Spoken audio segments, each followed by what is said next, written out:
How is everybody doing? And welcome back for another Strength Chat episode. I last spoke to this guest back in episode 152, so quite a while ago. But today I am joined by the 2022 IPF World Champion. Today I am joined by the one and only Meg Scanlon. How are you doing? I'm good. How are you? I'm very well. Thanks a lot for taking the time to jump back on. What's been happening in your world? What's been going on?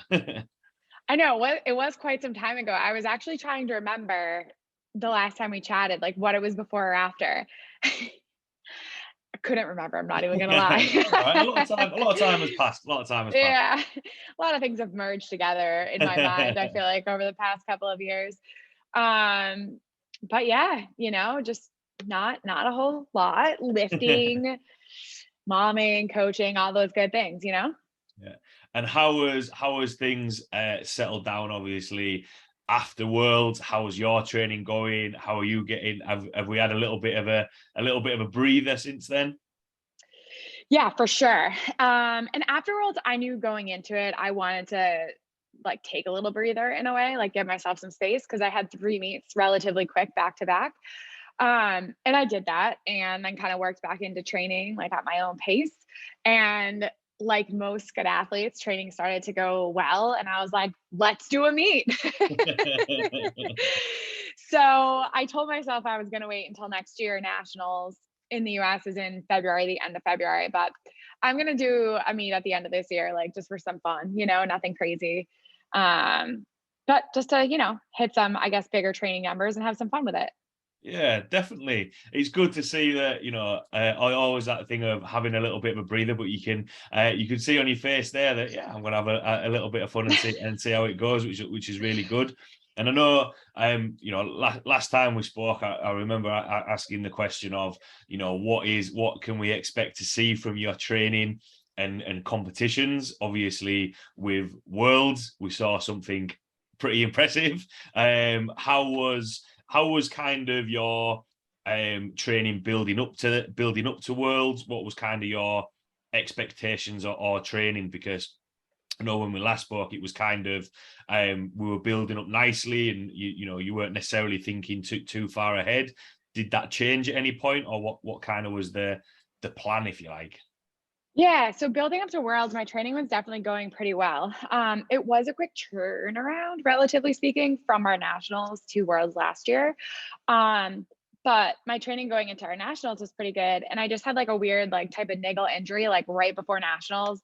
And it turned into like, all right, I'll just hit what I have to hit type of deal. Like not necessarily going to try to go crazy because it's a quick turnaround and then like dive back into training. So training going into Worlds was going pretty good. And I was very excited about, it and knowing that obviously there's so many variables, right? Like with travel and everything like that. But if I felt good, I would be able to have a pretty good day and hit a PR total.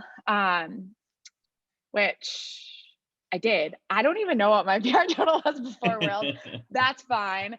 But yeah, so going into Worlds, my training was definitely building and ramping up, and I was definitely excited and knew that I had more in my tank than people thought I had type of deal. So I should be able to find myself like a podium spot. So that was my main goal going into Worlds in June. Yeah. And with the niggles and kind of the mindset, obviously, taking a couple of PBs at Worlds as well. With everything else going on, coaching, being a mom, like how did you manage everything alongside that? Managing the niggles and injuries and finding the time to do all of Yeah. these things. Yeah. I think that's such a great question. And it's funny. I'll start with the niggles and the injuries, right? It's something that before I had kids, I would just be like, whatever, everyone deals with it. It's totally fine. It's either really bad and you got to really, change up your programming for a little, or it's something you just work around for a week or two and then you can dive back in. Still the same training wise, like that hasn't changed, but man, is it harder outside of training. With small children. Now I'm like, oh, like, you tweak your back and it's like everything you're doing throughout the day is so much harder. Or, you know, you get like, I had like a weird like rib side injury leading into nationals. And I was like, oh, this is just making everything throughout the day so much harder and exhausting. But like anything else, you just adapt and learn to work around it. But the workarounds just happen in everyday life too, as well as training. Yeah, um, definitely. yeah. But I mean, I think no differently, right, than most, I don't want to say most, but like most lifters, right, have a lot going on outside of their lifting, right? No matter the level we're at, if you're taking it seriously, it does take up a big chunk of your time, regardless of what is on the barbell. So I think that when it is important to us and it's something that we really love, we figure out how to prioritize that and keep it a part of our lives. When we have children, right? So when you throw in that extra variable, you know, before children, I was still coaching and lifting, but I had a lot of free time to lift and I was on my own schedule. Whereas now that's not the case. I'm, you know, very much on the kid driven schedule. And then where's work going to fall? And then where's training going to fall? And it doesn't mean that I miss it or that I take it any less seriously. It's just a lot different than prior. Yeah, definitely. Because I think with that, obviously, you know, like what you said there about, you know, managing your own schedule, it can be dictated by littler people sometimes. In Mhm. terms of how that worked with, you know, talking about your programming and the plan going forward, was there ever a point where there was a little bit more communication surrounding that? Because I know obviously, you know, coaching, sometimes it can be a dictatorship, but so, you know, most of the time to work well, it's a team effort. Was there Mhm. probably a little bit more sort of communication in and around training, building up to worlds and around your niggles? For sure. I think that so my coach now is Kelly and I've been working with her for a year, a year, a year. It's been a year. And I think that the combination of working with her and also having children, right? So those are two big, huge change having children. And then also I started working with Kelly and just focusing on powerlifting. The communication piece for me was something that before as an athlete, I probably did pretty poorly because kind of like I mentioned about the injuries, like you just push it to the side and move on. It's a little harder to do when you have kids because you're feeling it throughout the whole entire day. Um, I used to do that very much with training too, good or bad. I was going to figure it out, get through the session and move to the next one because that's what I was supposed to do as an athlete. Yeah. And probably not communicate as well as I should have. And in some ways, I think it was just from learned, right? Like, what do you learn growing up? And that's what I learned growing up playing sports. Like, you tough it out. That's what you're supposed to do as an athlete. um, and this past year, I've definitely learned how to communicate the important pieces so that my programming can revolve or can, you know, ebb and flow with my life and the stress in my life and how much sleep I'm getting so that I can still see success. Even if it, you know, sometimes it's not going to be the ideal, but it can still be successful. Yeah, I think that's a really good point because there's going to be loads of times and situations where it's not ideal, but you know you can do like what you say enough there to get where you want to do. Flipping that in terms of you know your coaching, because sometimes you know when you're working with a coach you can learn and learn those skills. Do you think that's maybe changed how you communicate with your clients and athletes, or is it completely different from where you are as an athlete to where you are as a coach? Yeah, this is such a great question. This is such a hard answer to explain. I'm probably like, I love feedback as a coach, which I know this sounds so ridiculous just describing what I described. And I probably ask questions that to the end that annoy my athletes, but in the same respect, I'm trying to get them to learn how to communicate what's important, right? Because similar to me, I didn't necessarily know to do that. And I feel like a lot of people think that they are bugging you or sending you too much information or it's not important applicable to the programming and the training plan going forward when it really is. So there was that revelation point and I do remember saying this like, man, I do this really well as a coach but I'm awful at it as an athlete. And it's almost like they're just two different brains. Like I think Yeah. I know they're related, it's the same sport, it's under the same umbrella, but for me they're two incredibly different things. Um, and I don't necessarily think of them as being the same, as strange as that sounds. Yeah, no, that makes sense, because obviously, you know, you're looking after somebody else's programming and want to make sure they're doing the best. So you kind of, hopefully this makes sense, because I'm just thinking about this off the top of my head. You've got that zoomed out approach, whereas when you're on your own training, you're only focusing on that one session and what you're doing, and that kind of, because, you know, with the being a coach, being an athlete, being a mum, being, you know, an everyday person as well, sometimes people can fall into a category of, I identify as a powerlifter, this is all that I do, or I'm a CrossFitter, or whatever it may be. Is there pros and cons to that? And have you found that actually you can separate yourself out of those blocks or types, if you like, which can maybe help you switch off a little bit? Yes, I think that becoming a mom definitely made me step back to a more zoomed out view of myself as a lifter. I think that I definitely used to have too much of like my identity tied into being a power lifter. And while it was a great thing and definitely helped me become successful and get better at the sport, there was definitely drawbacks to it. And at the end, I think led me to feel quite burnt out. Yeah. Where now although it's almost confusing. So I'm like, am I like, do I identify as like, I am a mom, or like, I am a coach, or I'm a power lifter? All of them, right? So it can be a little bit confusing in some regards, but at the same time, it's allowed me to have more energy in each different aspect. And like you're saying, kind of feel refreshed when I get back to a training session and not feel burnt out. And just knowing that like one poor training session doesn't necessarily mean I'm a bad power lifter. Just like one bad day as a mom doesn't mean I'm a bad mom, right? Or one bad meet with an athlete doesn't mean you're a bad coach. It just means there's something to learn. Like, what can you learn from it, and what can you change so that you see more success over Yeah. time? Yeah, absolutely. And do you think sometimes, because I know obviously we said there about, you know, identifying as the powerlifter and the coach and everything, it kind of all wraps up into who like Meg is, who I am, and those sorts of things. Do you think sometimes, from a coach's point of view, that people can maybe struggle with that and think about, you know, there is more, you know, how we are as our job can help with our training and have a knock-on effect? Do you think sometimes people can not see that of the benefits that make up, you know, that help with training? Definitely.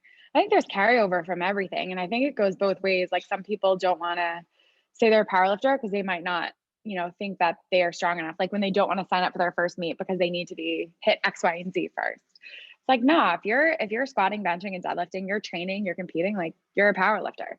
You're a bunch of other things too, but you're also a power lifter. And I think that like you're saying, leads into things that carry over into other aspects of your life, like what you do for your career and what you do, as your other hobbies in life too. Yeah. And with that, because you touched on it earlier there, because obviously from the outside looking in, people see, you know, the level that you compete at, think, oh, never get stressed, everything must be plain sailing. How how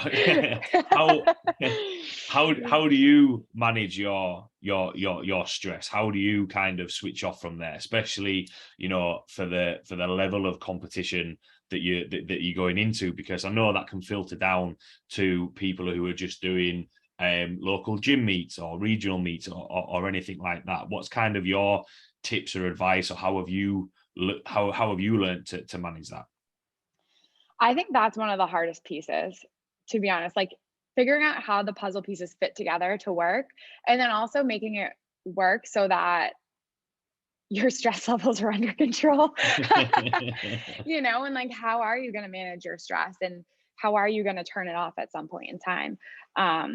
And I know we were talking a little bit about like coaching and communication and feedback, and my training itself has changed so many times since I've had babies. Like, they're 2 now, so 2 years. My training frequency has changed so many times. The intensity of the training has changed so many times. Like, how I schedule my training has changed so many times. along with like my coaching, how I've kind of structured coaching in my day-to-day has changed throughout these 2 years so many times. And not because it didn't work before, but like, how is it going to become more efficient to work for my athletes and to work for me as an athlete and to work for my life, with my family. And it's almost like each time I restructure it and try something else, it's like getting closer and closer to what's a little bit more ideal and what's going to lower stress levels. And figuring out, obviously, other ways to keep stress under control is important. I've recently taken up meditation. Okay. I'm not the best at it. What are your thoughts on that? Because interestingly, I had a chat with a coach about this a couple of weeks ago, and what's your take? What's your take on it? This is a bit of a tangent, but I would. Yeah. I mean, I started because I was just trying to find space, right? Mm-hmm. Trying to find space because it's like, no matter, so say the 3 biggest pieces of my pie right now are being an athlete, so training, being a coach, and being a mom. And in each of those aspects, like my brain is very much turned on and thinking about what I'm doing at that point in time. And also typically somewhere over here, thinking about one of the other pieces of the pie and what needs to be done. Yeah. Right. So it's currently like, what needs to happen today? What needs to happen tomorrow? Is X, Y, Z getting done so we can move forward type of deal. So I was finding it very hard to then shut my brain off when it was supposed to shut off and sleep and do all those good things, which without sleep, everything else becomes much harder. Yeah. So I was listening to a podcast and they were talking about meditation, and I've tried it before and it's just never stuck. So this time I was like, all right, well, let's try just doing, like a 10-minute meditation every day. I'm just committing to 10 minutes every day.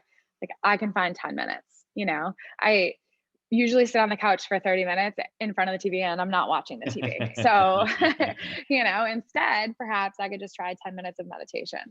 And it's interesting because the first, I would say, week, although it's only 10 minutes, it was torturous. And you're like, okay, has it been 1, 2, can I count to 60? Has it been 1 minute yet? No. All right. But now I actually look forward to it. Yeah. It's something that I look forward to. And it's something that is one of those like consistents, right? Like becomes a consistent in your life and your routine. And also a consistent, I know what the feeling's going to be like after. And it does have kind of like a calming and a refreshing effect to it. Yeah. So afterwards you do feel better. Yeah. Even just like, I even went through a couple of different variations, like types of meditations and voices. And I'm even like, I'm into one specific lady. Yeah. Who I like her voice. Yeah. That makes sense, because I think sometimes, and again, this might be on a little bit of a tangent, but I think it ties into sort of the mindset around competing, and because everybody's got other things that are going on, and with anything, everyone's always thinking about either the next thing that they need to do or always thinking about what is coming up, rather than sometimes just focusing on what's happening right now. And I think sometimes powerlifting, because it's lifting heavyweight, the maybe sometimes the what people perceive powerlifting to be, whereas actually, using strategies like this can actually help. And I think sometimes, exactly like what you said, meditation, giving it, everyone can sometimes think, I'm not going to do this because it's boring. But equally, I've chatted with other coaches and athletes who have done like journaling or other things, just to kind of either get thoughts out of their head to help with that. I know for me now, I have a notepad, so every time that I'm thinking of something, I'm like, right, okay, I'll note that down. Don't get me wrong, I still sometimes turn the page and forget what I've written down, but sometimes going back, it can help with that. And when you said about, we've mentioned it a couple of times, aiming for that ideal, do you sometimes, or do you think that stress should just be accepted as a given, and that we're never going to fully get rid of that, or we're never going to fully not think about another area that we're focusing on, if that kind of makes sense, what I said. Yeah, it does. I mean, I don't think it's ever going to be non-existent, right? But it's the reaction to it and how you're dealing with it. And I think something that having kids has really brought to the forefront as trying to be in the moment. Kids are always in the moment, right? Like they're always amazed by what's in front of them as they're discovering the world. And as we get older, we start to think about the next thing in the future. And as powerlifters, especially, right? We want to move heavy loads and we want to move more than we moved last time. And even if you're thinking about a meet and you're there at the meet and you're thinking about, okay, I want to hit this number because it's going to be a PR for me. And rather than thinking about what you need to do on your first attempt, you're already thinking about your third attempt. Yeah. Right. And it's so important just to have that skill of being present and being in the moment so that you can perform to your best ability. And it doesn't mean that the other stuff and the other noise doesn't exist and it's not valid, because it is, but it's how like you react to that and how you're able to cope with that so that you can be present and that you can perform to your best abilities. Yeah. So that's definitely something that like being a mom has made me realize I need to be better at by watching my children. Yeah, I think that's a really good point to make, and I know it's obviously we're just talking hypotheticals, but do you think that you would have maybe got to that point in terms of the things that we've touched on now, in terms of giving meditation a go, to have that I don't know whether focus is the right word, but to have that time to yourself? Do you think you would have naturally gravitated towards that, or would it taken a little bit longer? Again, I know obviously, a hypothetical situation, but what are kind of your thoughts on that? I'm not sure. I honestly am not sure. I've always been into things that will help you grow, whether it's as an athlete, as a person. And I think that, if you're listening to any type of research or most health podcasts, they're always recommending, things for your mind, whether it's meditation or you do a yoga practice or what have you. And I think that's really important. I think that it's just as important as nutrition is, right? It's something that's easy to ignore, right? But it's very important. And if you want to truly get to your top level performance, it has to be like a culmination of how you're taking care of your body and how you're taking care of your mind too.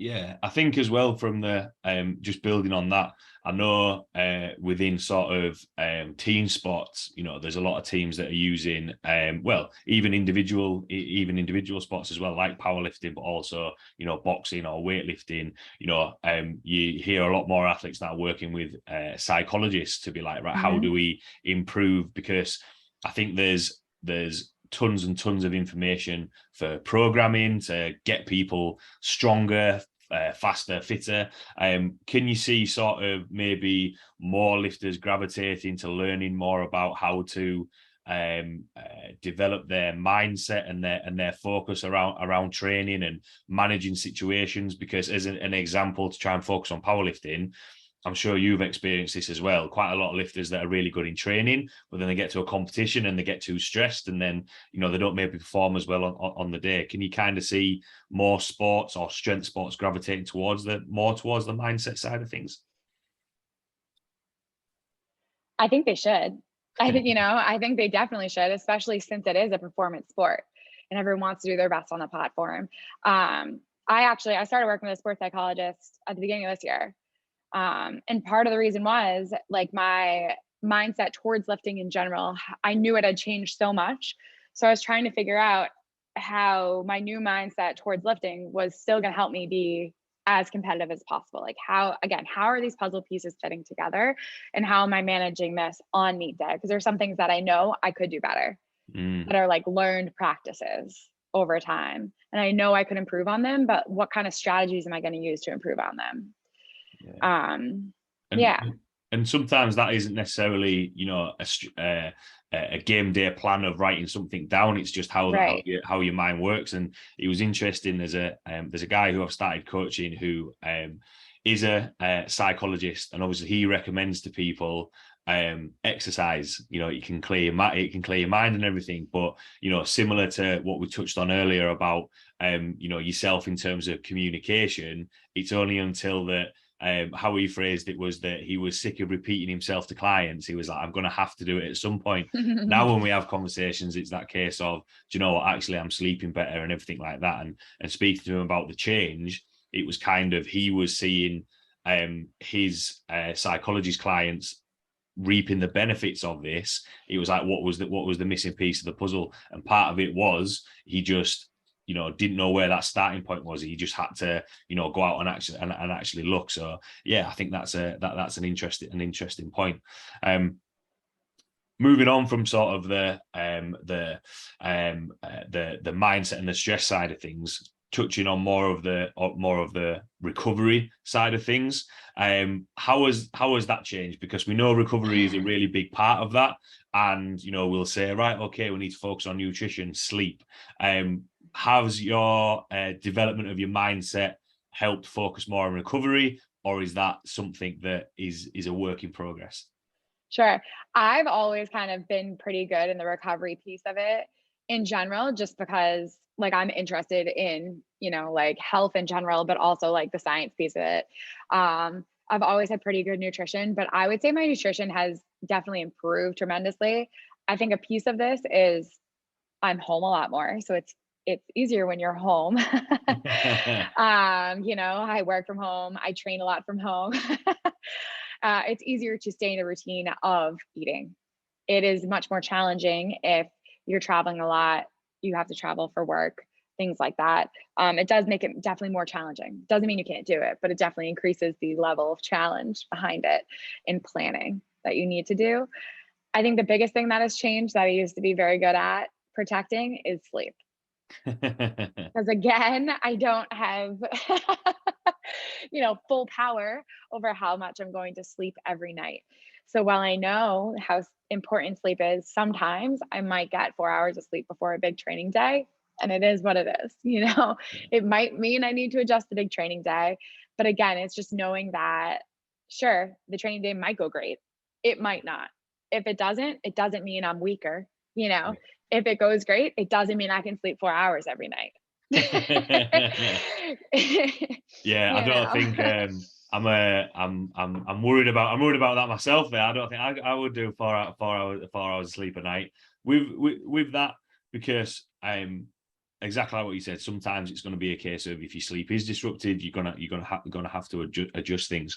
One thing that can sometimes happen, because either with traveling, with work, with stress, whatever it may be, at some point somebody's going to have a poor night's sleep. And that's where sometimes, and I've had it with clients before and had that conversation of, relying on pre-workout or caffeine or other things like that. By the sounds of it, I mean, I'm not saying you never drink coffee, but have you ever sort of tried that and then realized it isn't sustainable, and sort of your strategies around that? Because like I say, I know for myself, having clients who have try to fall back on there, and then actually they just end up being a spiral of being more tired. Mm-hmm. So ironically or not ironically, however you want to think about this, I am a big caffeine lover and always have been, like, for my whole entire life. And I think mostly because it doesn't really affect my sleep, right? Like I was one of those people that could drink a cup of coffee and fall asleep.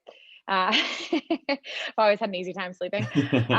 Until recently, caffeine rejected me. I started having like stomach issues due to caffeine. So now I'm on that like 1 cup of coffee life. And initially it was really rough, but once you're used to it, it's fine. However, yes, I think that relying on it is a never ending cycle at points in time, especially if you're relying on it in the afternoon and nighttime. Yeah. When I say I could drink a cup of coffee and go to bed, it wasn't something regular I would do, but say, you're out to dinner and they offer a cup of coffee, sure.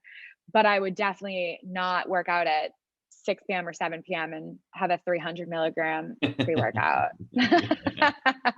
Have you ever tried pre-workout? Because it's kind of, I've always found that you either fall into one or two categories, that you try it and then it's like, yes, oh my God, we're going to keep doing this. And then other people who hasn't. What's kind of your take on it?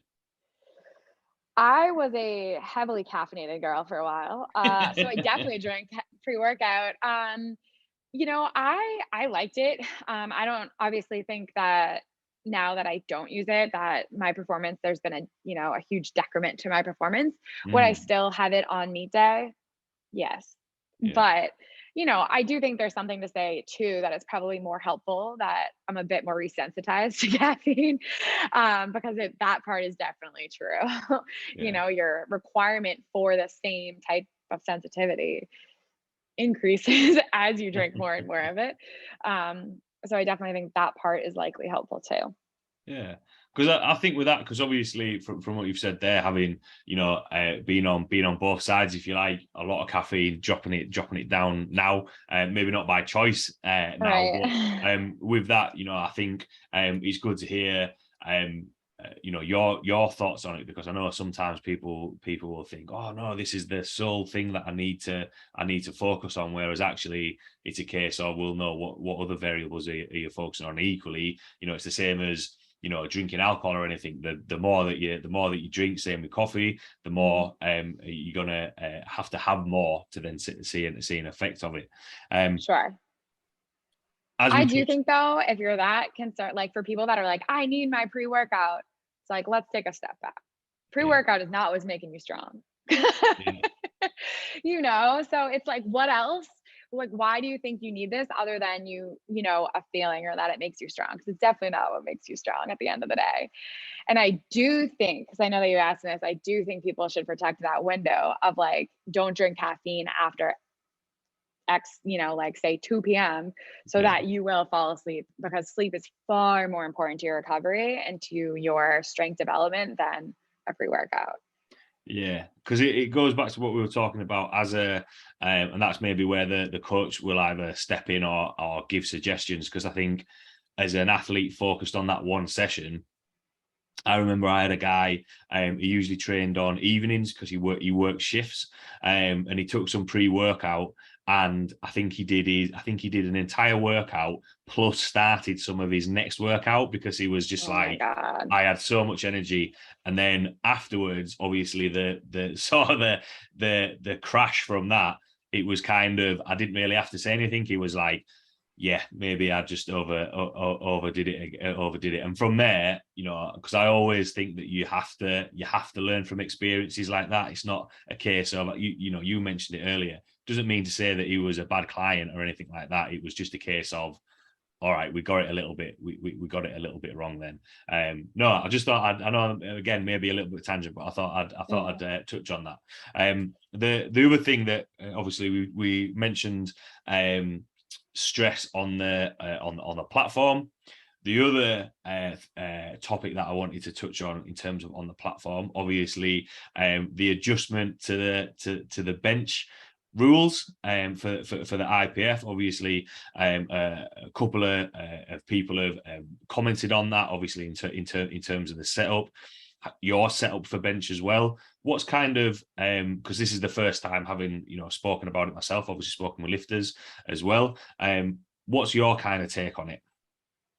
So for me, I'm gonna have to change. Like, I'm under the category of people that have to change their bench, because my elbows are not below my shoulders, no matter how you interpret the rule.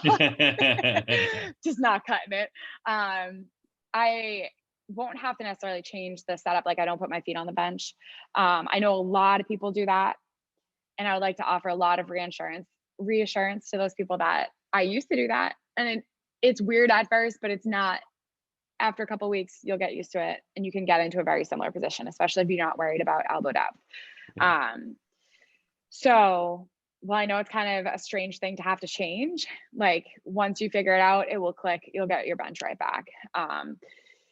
For me, I feel like my thoughts on it are, I just wish it was a little bit more clear, if that makes sense, mm, like exactly what they're going to be looking for and how it's going to be judged.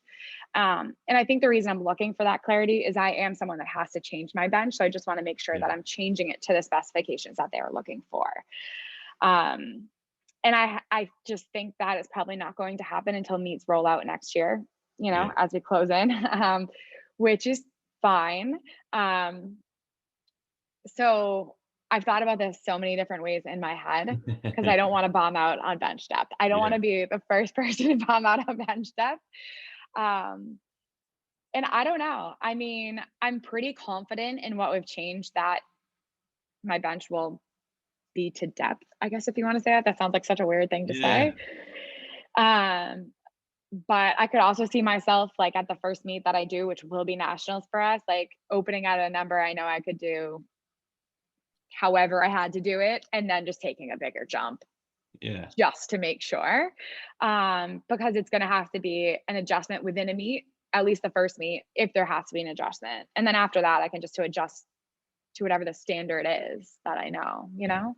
I think that was a good explanation, because I know from conversations that I've had, I think I think it's, I don't know whether knock the confidence the right phrase, but confidence in terms of, can I actually do that weight? Because obviously, in terms of the arch, in terms of the setup, you kind of, same with squat and deadlift, you get yourself into a position if that was to change. Obviously, we've spoken about routine. That's routine. Mhm. It's in terms of how you approach the bar as well. Is that kind of how you have approached it, speaking with your clients as well, in terms of confidence? Because I suppose you have to change your bench, and then obviously working with the clients that you're working with, you're going to have to sort of manage them as well. Is as that's kind of been your approach? Yeah. So, in terms of confidence in like training essentially a new Yeah, lift, right? yeah, Yeah. And it's funny because I think depending on how it affects each lifter individually, and what I mean by affects, I literally mean the number on the bar, is likely the approach and the way I'm going to change my wording to each lifter, if that makes sense. yeah, Um, because it's going to affect your mindset a lot different, right? Like if you're yeah, losing 10 kilos, it's one thing, but if you're losing 20 to 30, that's a whole different thing, right? Um, on your bench. 30 might be a lot, but you know what I'm saying. yeah, You know what I'm saying. yeah, If you're losing a bigger chunk of your bench. Um, like personally, am I losing kilos off my bench? Yes, not as many as I thought I was initially going to lose. I could look at this a couple of different ways though. Like I highly underperformed on bench at World. So like my actual meet numbers for bench, like I'm probably not going to lose any kilos. So I yeah, could think about it that way rather than thinking about it, well, I know my ability with my abilities in bench, I could probably add another X amount of kilos to my total if bench rules didn't change, right? Or I could look at it as, well, I've only performed to this standard and I'm actually not going to lose anything, yeah, right? And it it's a little nerve-wracking to go into the first meet because it's almost like it is a new lift, right? Because like you're saying, the routine behind it has changed, and the setup of it has changed, and not necessarily knowing. It's like you're a lifter at your first meet again. Am I going to be to depth or am I not going to be to depth? You don't really know for sure, or you don't really trust your gut for sure until you take that first lift. yeah, And then you're like, what I've been training for is right. Like I've done it. I've trained to the standard. That's what I meant to do. And I did it. And now I can continue on with more confidence. And I think until I take that first bench, I won't feel completely confident, but I'll do everything I can leading up. And I think a lot of the strategies that I've worked on, like throughout this year, working with a sports psychologist, like is very helpful in that, in almost breaking down each piece of the lift to what you know you can do on any given day. And it's going to be right no matter what. yeah. Like I know where I'm going to put my hands on the bar. Like nothing can affect that unless someone stole a barbell and I don't have a barbell. Like, like I know exactly where I'm going to put them and nothing can change that. Yeah, I know where the barbell is going to sit in my hands. Like I know where my body's going to be on the bench, where my feet are on the floor. So that it's almost like you're building these small chunks of confidence until you get to like the big dance, right? Like the actual lift. So rather than getting there and sitting under the barbell and worrying about the lift itself and if you're going to be able to press it and if you're going to be able to get to depth, like breaking it into chunks that you are so confident in up to the point you actually have to move the barbell. So it's like you've already built up this huge amount of confidence and now you're going to move the barbell and you're feeling like glass half full because I already did all of that right. Now I just got to do this one last thing, yeah. tiny thing. Yeah, definitely. I think that as an explanation, I know literally the couple of conversations that I've had with my own clients, how you kind of like, you could see how the explanation of how you broke that down there would give a lot of people confidence to think like, look, how actually, rather than thinking, oh my God, I'm gonna have to change, start from square one, it's just a case of, right, okay, how can I approach this a little bit more? So yeah, I can imagine a lot of people will take confidence from that. Quite a lot of topics covered there, Megan. A couple of tangents thrown in as well. The last question that I like to ask: what would be your take-home points or words of wisdom from everything that we've chatted about today? Oh, okay. We've chatted about a lot of things. But I guess if you're going off the topics that we mainly talked about today, like my words of wisdom just are like, it is important to take care of yourself as a whole. Regardless, if your identity is in hard as a powerlifter and you identify yourself and your self identity fully as a powerlifter, that's cool. But make sure that you're still taking care of your whole entire self, because that's going to dictate how you perform as a powerlifter. Yeah, I think that's a good word of wisdom to finish on, because you know, especially you can see powerlifters getting involved in other things. I know, and I know it's been a long time since like lockdowns and COVID and everything, but it was kind of when the gyms were shut, all of a sudden people were going climbing or walking or anything like that, and adding more to it, which is only going to benefit what you're going to do. Because I think it's good to be able to switch off from training and, you know, all those other things, so that when you're actually there, you can actually focus on what the task at hand is. So yeah, I thought that was a really good take home point. For everyone listening who might have any questions about what we've chatted about today, see the content that you put out there, where can people find you or reach out to you? On Instagram, my handle is Meg Scanlon, and it's also my website, and my email's there as well. Awesome. Thanks a lot, Meg, for taking the time to jump back on. Really enjoyed catching up with you. Thanks a lot to everyone listening, and I will see you all next week.